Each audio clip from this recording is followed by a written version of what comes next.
Are you new to F1 and you don't get the Mercedes hype? Buckle up, there's lore.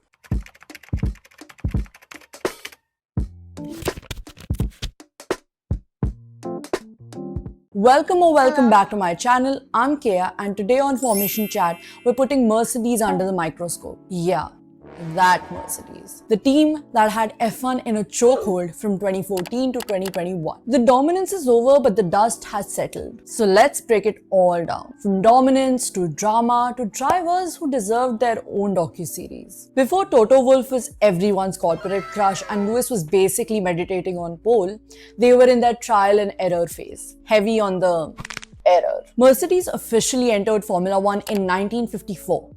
And they did not come to play. The car, which was W196, it was a technological flex. And with Juan Manuel Fangio behind the wheel, they dominated almost immediately. He won 4 out of the 6 races that season and won the title. In 1955, they kept on winning. Fangio took another championship, but then tragedy struck. At that year's 24 Hours of Le Mans, Fangio's teammate Pierre was involved in a horrific crash, which killed over 80 spectators. In response, Mercedes withdrew from all motorsports, including F1, and they disappeared for decades. So in 1993, Mercedes came back quietly as the engine supplier for Sauber, and then it teamed up with McLaren in 1995.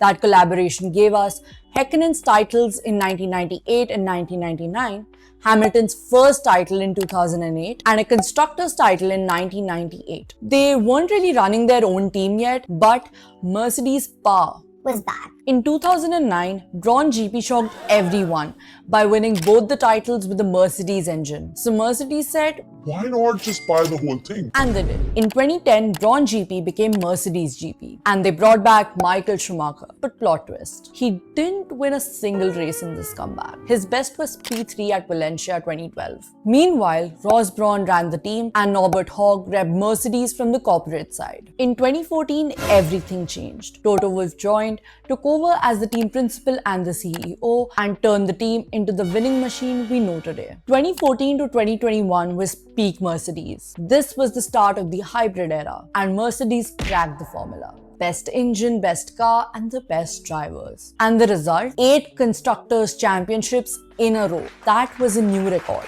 And of course, a reign this dramatic came with some iconic highlights. Let's talk receipts. 2014 Bahrain GP. It was the first big clash of Hamilton versus Rosberg. 2 teammates, both elite, going wheel to wheel. It was an instant classic. 2020 Turkish GP. Starting P6 in the rain, Lewis drove one of the best races of his career to win and equal Schumacher's record of 7 world titles. The W11 2020. This car wasn't just fast, it was cheating without cheating fast. It smashed lap records everywhere. And it had something called a DAS, which is dual axis steering. The drivers could wiggle the steering wheel in and out, which basically helped the tires heat up faster, lasting longer, and hence the car stayed cracked. It was technically legal, but everyone else was like, this feels like cheating. The FIA agreed, Bruh. Obviously.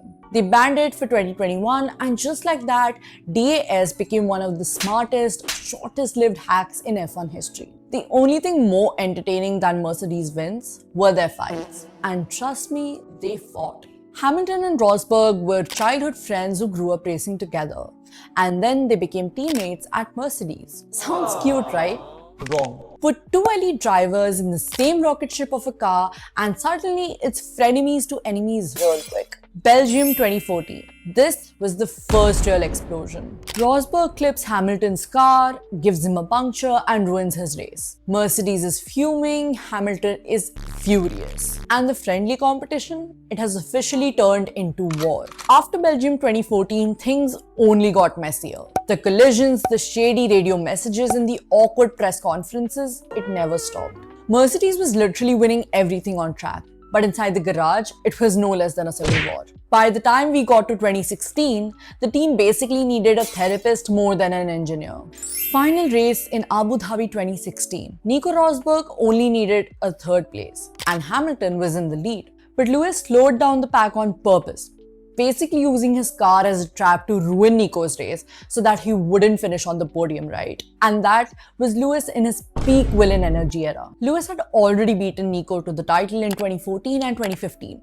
So this was Rosberg's one shot at revenge, and he did it. He survived Hamilton's games, finished on the podium, and took the championship. Then 2 weeks later, he dropped the mic and retired. And the result? One of the fiercest rivalries in F1 history. Hamilton versus Rosberg was messy, but Hamilton versus Verstappen? Unhinged. By 2021, Red Bull had a car fast enough to take on Mercedes. And that season, absolute madness. Every race was a headline. And it all came down to Abu Dhabi, where Verstappen snatched the title on the final lap in the most controversial ending ever. It ended Mercedes' 8-year streak.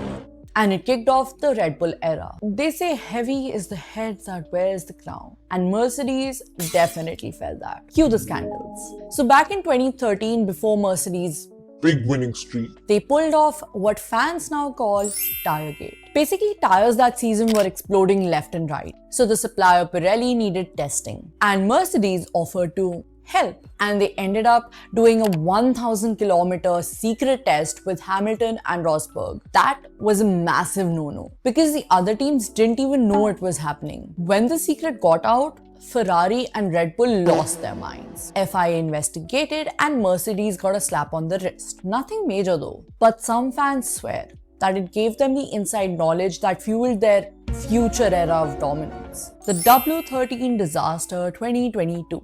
So when the new car rules hit, Mercedes dropped their W13, a weird-looking side-podless car that bounced so hard that it was literally nicknamed the Poppers. It was quite painful for the drivers, it was slow compared to their rivals, and turned a winning dynasty into a meme factory. Then came 2024, the shocker. After more than a decade of wins and records, Lewis Hamilton announced that he was leaving Mercedes for Ferrari. To some fans, it felt less like a transfer, more like a betrayal. These scandals made headlines, but the drivers made history, and Mercedes had some serious characters in their lineup. Juan Manuel Fangio, the undisputed GOAT of the 1950s, nicknamed El Chueco and El Maestro. He won 5 world titles overall, 2 with Mercedes in 1954 and 1955. Fangio was definitely one of the drivers in F1 who set the standards of greatness. Nico Rosberg and Lewis Hamilton. We have already unpacked their soap opera, but they're definitely both central to the Mercedes legacy. These icons walked so this lineup could Hopefully run. Let's talk George and Kimi. George Russell is the human LinkedIn profile of F1. Polished, ambitious, and already CEO coded. He started karting at the age of 7 and snagged the British Cadet Championship by 2009. And by 2016, he was already on Mercedes' radar as the future main character. British F4 in his rookie year, GP3 in 2017, F2 in 2018. By the time he got to F1, his resume was spotless, but his debut was tragic hero coded. He joined Williams, a team that was struggling at the back of the grid from 2019 to 2021. Still, George dragged that car way beyond what it was capable of, earning the nickname of Mr. Saturday for his insane qualifying pace. His almost win at the 2020 Circuit GP when he subbed in for Hamilton cemented his rep as a star. Finally, in 2022, Mercedes called him up. Now with Hamilton gone, George is the team leader. And the public perception? At first, George was giving major honor roll energy, hardworking and a little too textbook. But as he's grown into the spotlight, fans are split. Some see him as the grindset king who's not afraid to stand up in front of F1's biggest names. Others think he's a bit of a tattletale who plays politics. Either way, he's no longer just the Future of Mercedes. He's one of the grid's main characters. Kimi Antonelli,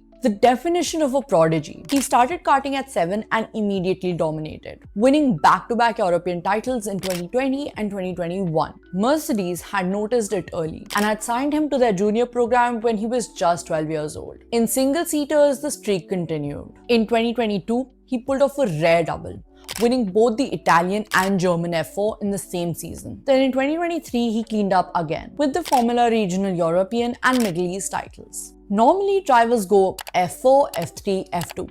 But Mercedes skipped a step and dropped Kimi straight into F2. It was a massive gamble, a proof of how much faith they have in him. And then came the big one. After Hamilton left for Ferrari, Mercedes shocked everyone by giving their 18-year-old rookie the seat. He's now the youngest Mercedes F1 driver ever. So yeah, Mercedes today is George leading the charge and Kimi carrying the hype. The comeback starts with them. And that's the checkered flag on Mercedes. Drop a like, hit subscribe, and do turn on post notifications, and I'll see you in the next one. Bye!